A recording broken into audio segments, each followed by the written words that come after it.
nomination, they mentioned that you're called AC the Mayor, and I wanted to just like ask, like, how did you get that nickname? Like, where does that come from?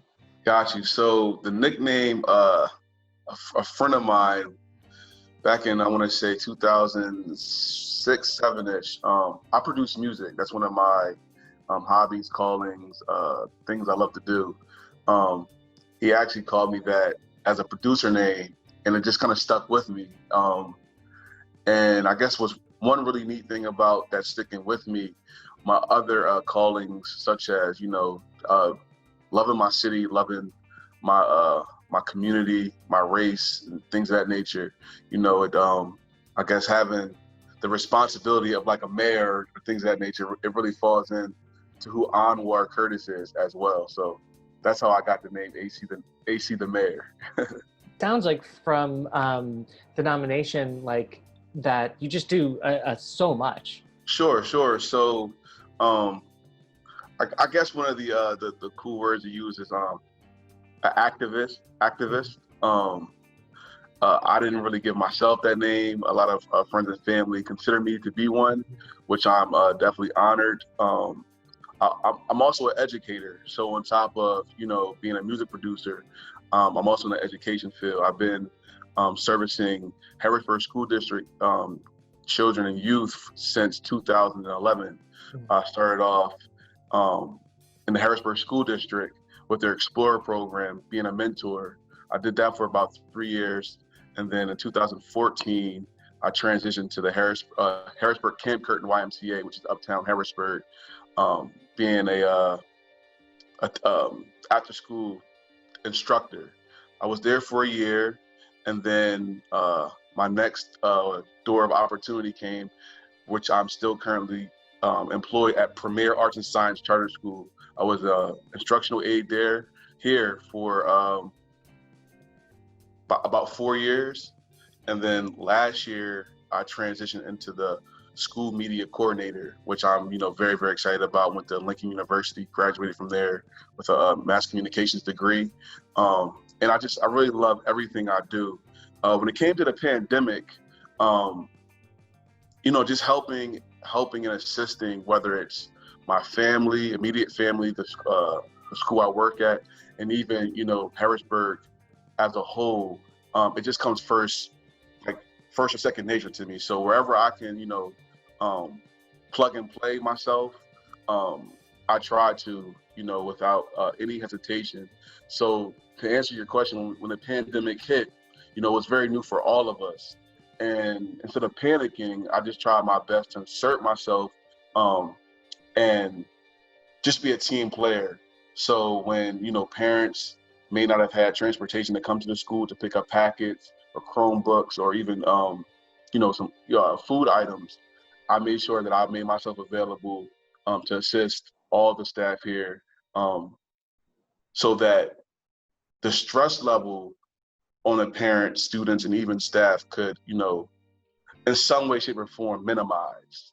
So, everything that I do, I give it all to God, and I'm really grateful that I'm able to be the person that you're seeing today.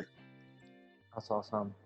Yeah, I mean, one of the big things about this campaign, so the Excellence in Male Leadership Award is a part of our kind of larger campaign to engage men in the fight against domestic violence. And so one of the big things that we talk about is men having mentorship or young men having mentorship and kind of like having models of like masculinity that are like healthy and caring and, being an educator, can you talk about, I'm sure you're also like mentoring a lot of young men, and like, can you talk about that work you're doing?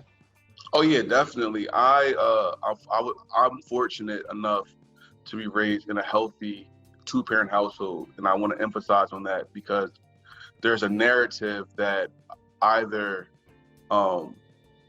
single parent households are dominant, or just because you live in a 2-parent household, it's like a Disney story.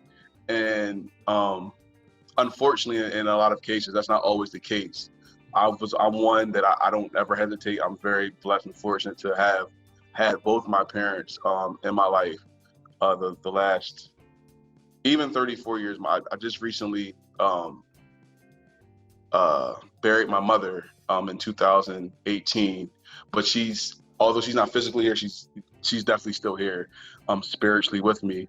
And I say that to say it's very important for me, being not only a man but a Black man, to lead by example. Let me say that in a positive way, and understand that I'm still learning myself. So I'm learning my tempers. I'm learning, pros and cons about me, things of that nature, and ways to communicate and just handle certain situations that are healthy for myself, my fiance, soon to be wife,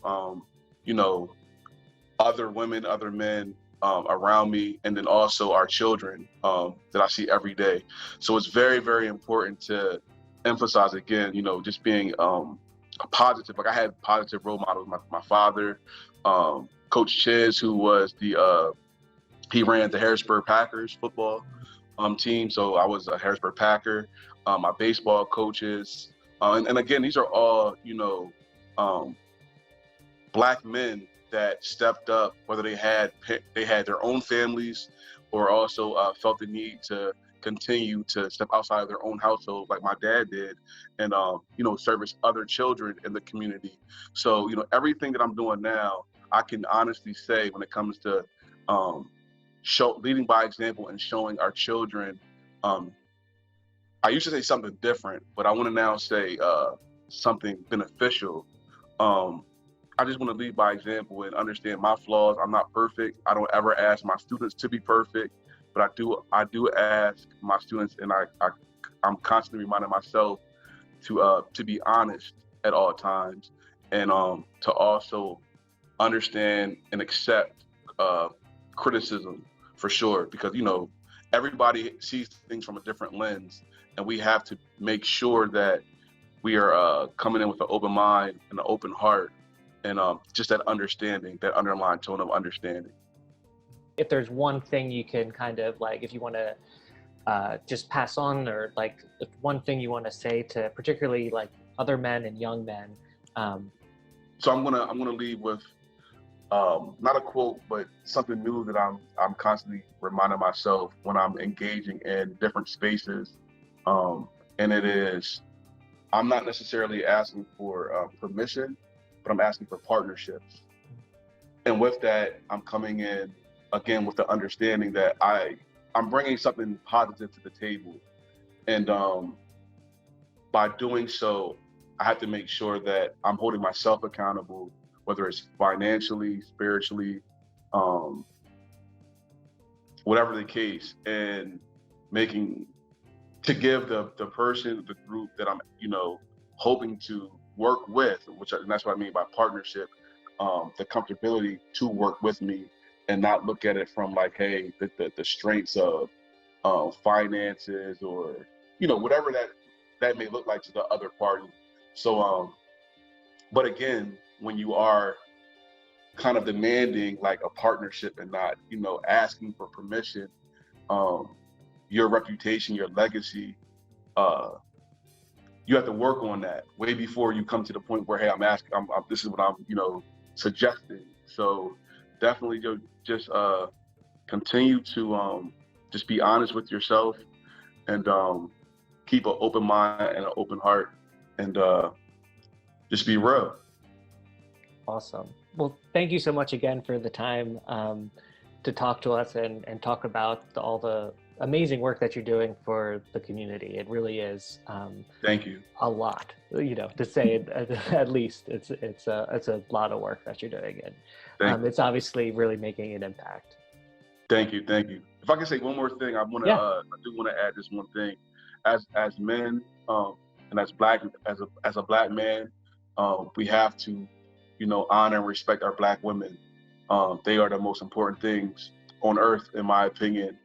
Without them, we wouldn't have any children, we wouldn't have any legacy. So when it comes to the domestic side of things, we have to do better at loving on our women the correct way, and not just being womanizers or misogynistics and things of that nature. So if I could leave with that, that's definitely something I would love to leave with. Excellent. Yeah, absolutely. Thank you.